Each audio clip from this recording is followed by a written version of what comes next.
भारत को भी मजबूत करेगा। रूस पर पाबंदियां हैं, अगर वो भारत के साथ मेक इन इंडिया में जाता है और यहां से वो प्रोडक्ट दुनिया के मित्र देशों तक जाते हैं तो उससे जो अर्निंग होगी शायद उससे रूस को भी फायदा हो। लेकिन प्रेसिडेंट पुतिन ने ब्रिक्स की भी बात की है आज। क्या इशारा दे रहे हैं प्रेसिडेंट पुतिन खास तौर पर अमेरिका को? राजीव जी, आपके हम फोरम पे पहले बात कर चुके हैं ब्रिक्स की। ब्रिक्स ही तो उसके माइंड में है। उसने ही तो चाइना को समझाया है कि अगर आप ब्रिक्स को में मेजर गेम खेलना चाहते हैं, और China is already dreaming of BRICS currency, कहते हैं अगर आपको वो अपना सपना साकार करना है तो आपको पहले भारत के साथ में अपने जो डिफरेंसेस है उसको सॉर्ट आउट करिए। ये जो ईस्ट में जो आपने डिफरेंसेस पैदा किए हैं इसको एकदम से सॉर्ट आउट करिए और साथ में साझेदारी करिए भारत के साथ। ये चाइना समझ गया है। चाइना ने कुछ कदम भी उठाए हैं जिसको सबने नोटिस किया है। पर आप बात ये है कि ये थोड़ा गेम और भी थोड़ा समझदारी करेगा, क्योंकि चाइना की अपनी और भी मजबूरियां हैं। हम अब चाइना को तो क्रिमिनल या विलन बना सकते हैं, पर उसकी एक्चुअल मजबूरियां भी हैं, वो आपको दूर करेगा। इसलिए ये ब्रिक्स में जो मिल के साझेदारी के साथ जो चाइना, इंडिया और रशिया, RIC जिसको आप कहते हैं, अगर वो कॉम्बिनेशन बैठ के काम करता है तो obviously then we can overcome anything. China को अभी प्रॉब्लम है अमेरिका से, चाइना क्योंकि चाइना बहुत ज्यादा सप्लाई कर रहा है, अमेरिका को बड़ा पैसा कमा रहा है, वो अपने मार्केट को बरकरार रखना चाहता है। इसलिए Russia is trying to find the method. But let me tell you one thing, एक सब बड़ी चीज ये है, बाकी कंट्रीज, यूरोपियन यूनियन और इजराइल, ये सारे के सारे वेट कर रहे हैं। इजराइल एक ऐसा कंट्री है जो वेट कर रहा है, वो कहता है कि whatever happens Israel will be the gainer. वो हर के, क्योंकि वो जितनी भी upgradation of any weapon system of Russia है, इजराइल ने हर वक्त आके मदद करी है। चाहे marrying French with Russian weapon system, I have seen Israeli technology there, Israeli technician, Israeli scientist, they are always there. वो उन्होंने इटली को भी मदद करी थी, चाइना के अपग्रेडेशन में भी इजराइल पहुंच गया था। तो आप ये बात याद रखिए कि बाकी कंट्रीज भी आपके इसका फायदा उठाएंगी जो इंडिया और रशिया के बीच में होगा। पर यूरोपियन यूनियन की मैं बात नहीं कर सकता, क्योंकि यूरोपियन यूनियन जो नेटो को बनाता है वो बड़ा चैलेंज में आएगा इस बात से, क्योंकि एक बार आपका वेपन सिस्टम आके मार्केट में आ जाएंगे, नेटो के वेपन सिस्टम को कोई खरीदेगा नहीं। जैसे कि 1967 में पानब्रो एयर शो की रिपोर्ट थी, एक एयरक्राफ्ट था हमारे पास मारुत HF-24, उन्होंने कहा था कि अगर by 2000 if this aircraft is allowed to develop with proper engine, no third world country will buy any aircraft. ये रिपोर्ट थी और वो बड़ी आराम से उस HF-24 को ग्राउंड कर दिया गया, वाकई फॉरेन प्रेशर से। वाकई ये हमको सीखना चाहिए।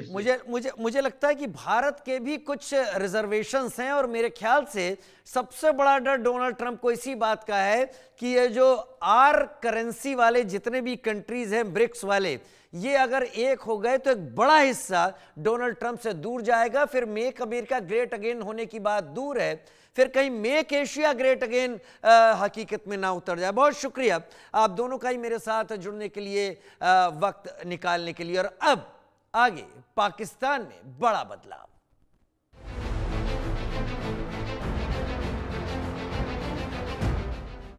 पाकिस्तान में आर्मी चीफ आसिम मुनीर की पावर और बढ़ गई है। पाकिस्तान के राष्ट्रपति आसिफ अली जरदारी ने फील्ड मार्शल आसिम मुनीर को 5 साल के लिए देश के पहले चीफ ऑफ डिफेंस फोर्सेज यानी CDF के रूप में नियुक्ति की मंजूरी दे दी है। पाकिस्तान के राष्ट्रपति ऑफिस ने एक एक्स पोस्ट में कहा कि PM नवाज शहबाज शरीफ की ओर से मिली मुनीर को सेनाध्यक्ष यानी COAS और रक्षा बलों के प्रमुख CDF दोनों बनाने की सिफारिश को मंजूरी दे दी गई है। पाकिस्तान के राष्ट्रपति ने एक्स हैंडल पोस्ट पर कहा कि राष्ट्रपति आसिफ अली जरदारी ने मुनीर को CDF के साथ 5 साल के लिए COAS के रूप में नियुक्त करने को मंजूरी दे दी। PM शहबाज शरीफ की मुनीर को अधिक शक्ति सौंपने की इच्छा पर अटकलों के बाद ये बयान आया। दरअसल शरीफ सरकार को 29 नवंबर को देश के पहले रक्षा बलों की प्रमुख की नियुक्ति को अधिसूचित करना था, जिस दिन ऐसा काम होना था, जिस दिन मूल 3 साल का कार्यकाल समाप्त हुआ। रक्षा बलों के प्रमुख की भूमिका पिछले महीने संविधान के 27वें संशोधन के तहत बनाई गई। इसका लक्ष्य सैन्य कमान को केंद्रीकृत करना और इसके अतिरिक्त पाकिस्तान के राष्ट्रपति ने air chief marshal Zaheer Ahmed Babar Sidhu की सेवा में 2 साल के विस्तार को भी मंजूरी दे दी, जो 19 मार्च 2026 से प्रभावी होगा। पाकिस्तान में मुनीर की ताकत कैसे बढ़ी? पाकिस्तान में मुनीर की पावर और बढ़ गई। जो हम आपको बता रहे थे उसे भी आप समझते चलें। मुनीर को ग्राफिक्स के रूप में आप समझे असीम पावर मिली है। मुनीर पाकिस्तान के पहले CDF नियुक्त हुए, देश का पहला चीफ ऑफ डिफेंस फोर्सेस नियुक्त किया गया। मुनीर को CDF के रूप में नियुक्त करने को मंजूरी अब मिली है। 5 साल के कार्यकाल पर मुहर लगी। शहबाज के अनुरोध पर मुनीर का कार्यकाल और कद दोनों बढ़ा। नए संवैधानिक संशोधन के तहत पद का गठन। लेकिन यहाँ पर एक बड़ी बात यह है कि अब मुनीर किसी के लिए अकाउंटेबल नहीं होंगे। उनके ऊपर कोई केस नहीं चल सकता, उनको ट्राई नहीं किया जा सकता, उनके फैसलों का विरोध नहीं हो सकता। और मुनीर अब एक तरीके से पूरी तरीके से इम्यूनिटी पा चुके हैं। संवाददाता बहुत जल्द हमारे साथ जुड़ने वाले हैं। जैसे ही जुड़ेंगे हम और विस्तार से उनके साथ जानकारी लेंगे। लेकिन पहले chief of defence forces Asim Munir बन गए हैं। अब तक फील्ड मार्शल थे, अब कंबाइंड डिफेंस फोर्सेस के वो चीफ बना दिए गए हैं। ऑपरेशन सिंदूर के बाद पाकिस्तान की जो हालत थी उसे भारत ने सैटेलाइट इमेजेस से सामने रखा। लेकिन ये अजीब पाकिस्तान है जो उसके बाद लगातार कह रहा है कि उसने ये कर दिया और वो कर दिया और उसमें फील्ड मार्शल भी बना दिया गया। और इन 5-6 महीनों के अंदर combined chief of defence forces भी बना दिया गया है। हार के बाद 2-2 प्रमोशन देने वाला पाकिस्तान दुनिया का पहला देश बन चुका है।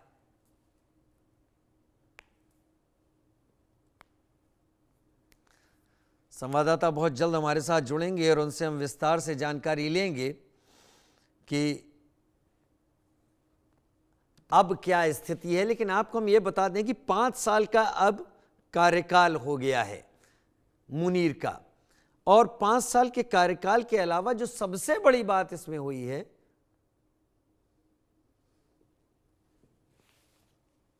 इनिशिएटिव रहा कि इतना बड़ा डेलीगेशन लेकर के आज इस कार्यक्रम का हिस्सा बने हैं।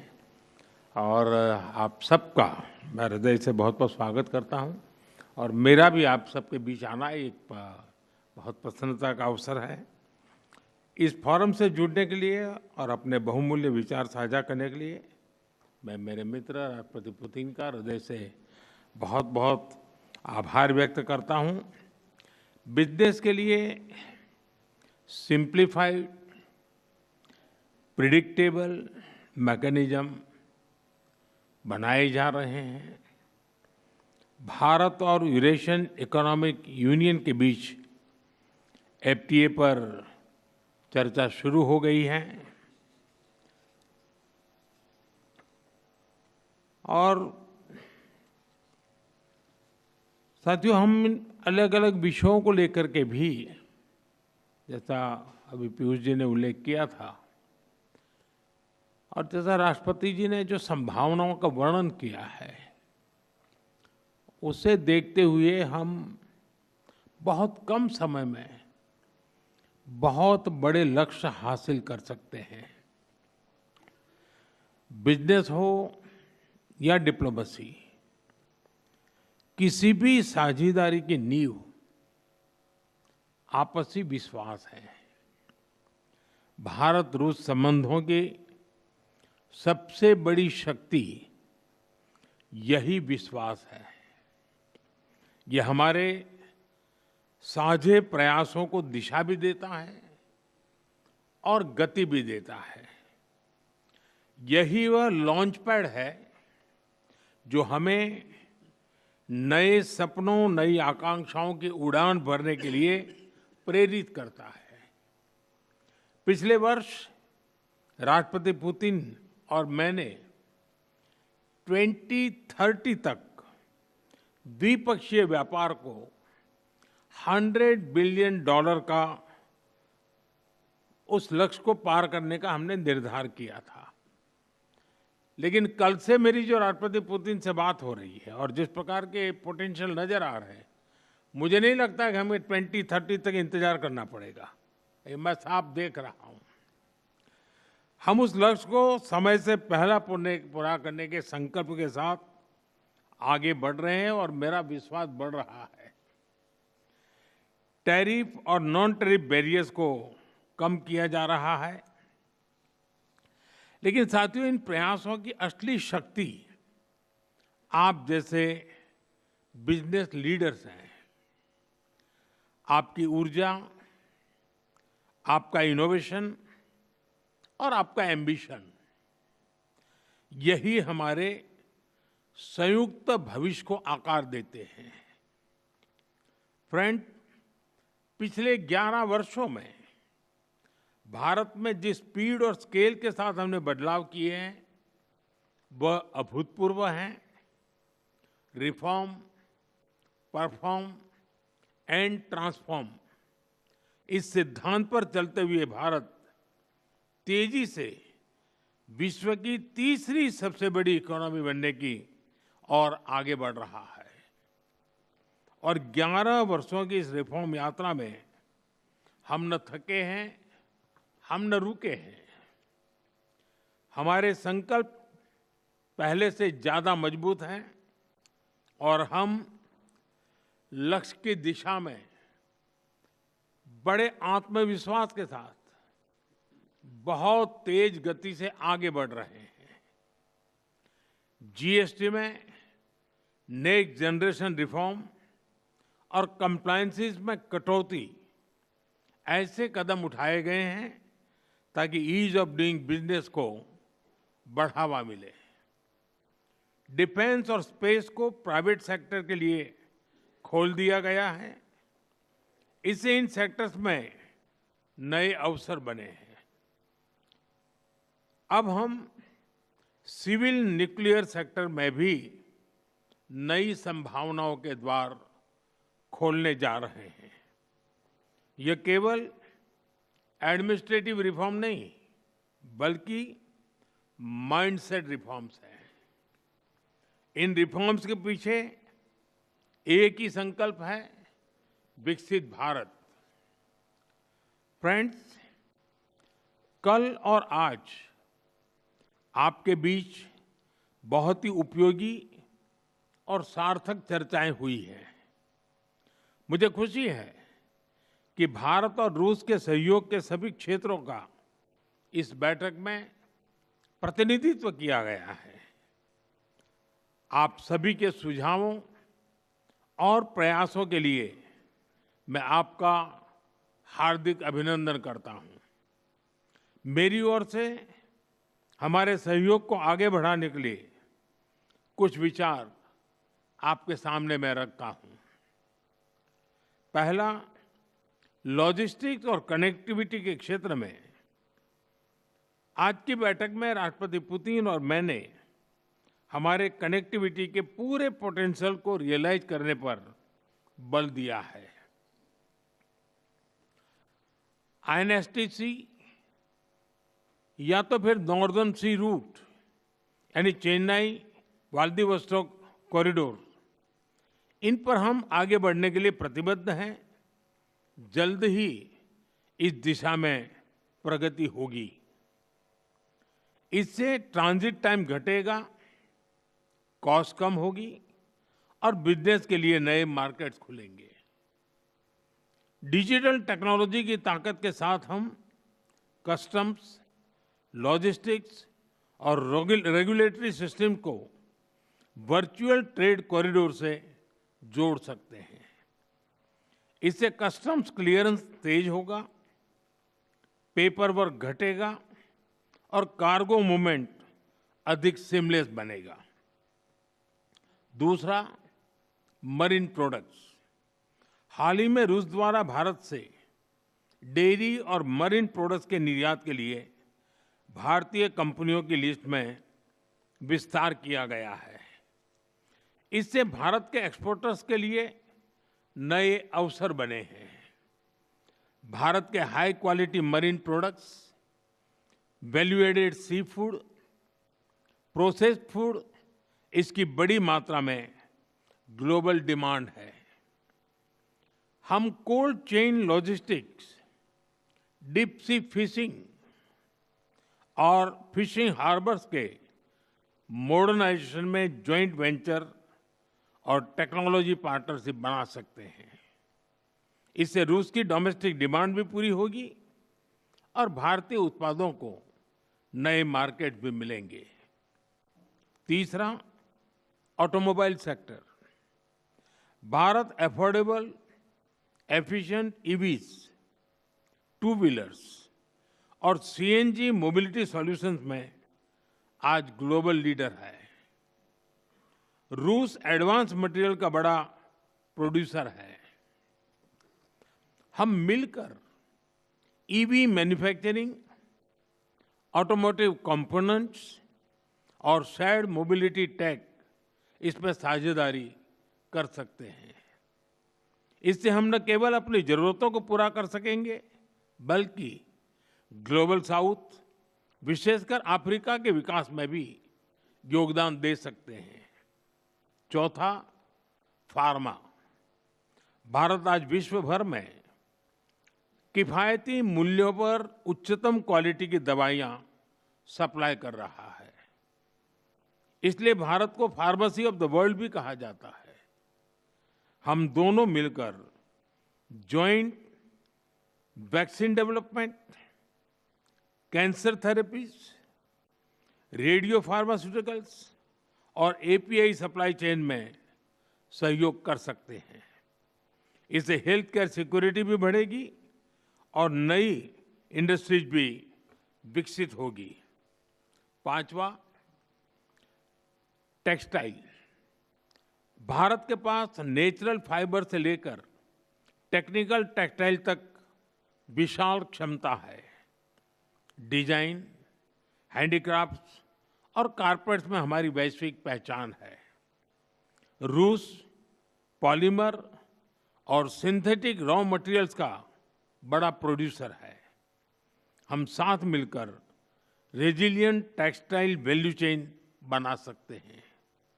इसी तरह फर्टिलाइजर, सिरेमिक्स, सीमेंट मैन्युफैक्चरिंग और इलेक्ट्रॉनिक जैसे क्षेत्रों में भी सहयोग की कई संभावनाएं हैं। साथियों, सभी क्षेत्रों में सहयोग बढ़ाने में मैन पावर मोबिलिटी की महत्वपूर्ण भूमिका है। भारत आज दुनिया की स्किल कैपिटल के रूप में उभर रहा है। हमारा युवा talent technology, engineering, health care, construction, logistics, हर क्षेत्र में ग्लोबल रिक्वायरमेंट्स को पूरा करने की क्षमता रखता है। रूस की डेमोग्राफिक और इकोनॉमिक प्रायोरिटीज को देखते हुए यह साझेदारी दोनों देशों के लिए अत्यंत उपयोगी है। जब हम भारत के टैलेंट को रूसी भाषा और सॉफ्ट स्किल में ट्रेनिंग देंगे, तो हम मिलकर एक ऐसी रशिया रेडी वर्कफोर्स तैयार कर सकते हैं जो दोनों देशों की शेयर्ड प्रॉस्पेरिटी को गति देगी। फ्रेंड्स, आज हम अपने दोनों देशों के नागरिकों के लिए टूरिस्ट वीजा पर कई अहम हमने फैसले लिए हैं। इससे दोनों देशों के बीच टूरिज्म को बढ़ावा मिलेगा, टूर ऑपरेटर्स के लिए नए बिजनेस अपॉर्चुनिटीज बनेगी और रोजगार के नए अवसर खुलेंगे। फ्रेंड्स, आज भारत और रूस को इनोवेशन, को प्रोडक्शन और को क्रिएशन की नई यात्रा पर साथ चल रहे हैं। हमारा लक्ष्य आपसी व्यापार बढ़ाने तक सीमित नहीं है। हम पूरी मानवता की भलाई सुनिश्चित करना चाहते हैं। इसके लिए ग्लोबल चैलेंज का स्थायी समाधान तैयार करना है। भारत इस यात्रा में रूस के साथ कंधे से कंधा मिलाकर चलने के लिए पूरी तरह से तैयार है। मैं आप सबसे कहना चाहता हूं, कम make in India, partner with India and together let us make for the world. इन्हीं शब्दों के साथ मैं राष्ट्रपति पुतिन और आप सभी का आभार व्यक्त करता हूं। बहुत बहुत धन्यवाद।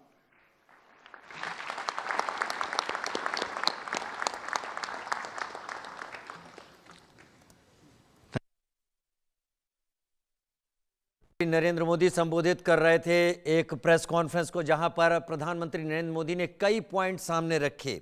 सबसे बड़ी बात प्रधानमंत्री ने जो कही, उससे इशारा ये लगता है और ये मिलता है कि रूस भारत के युवाओं को, जो टैलेंटेड हैं, भारत के युवाओं को जिनके पास प्रतिभा है, उन्हें अपने यहाँ काम करने आने देने के लिए एक बड़ा स्पेस तैयार करने को रेडी है। और भारत ऐसे युवाओं को रूस भेजने के लिए तैयार है जो रशिया रेडी हो, मतलब जिनको रूसी भाषा भी आती हो, जिससे रूस के विकास में भाषाई दूरी ज्यादा बड़ी समस्या ना बने और ये एक तरीके से रोजगार के नए अवसरों को पैदा करेगा।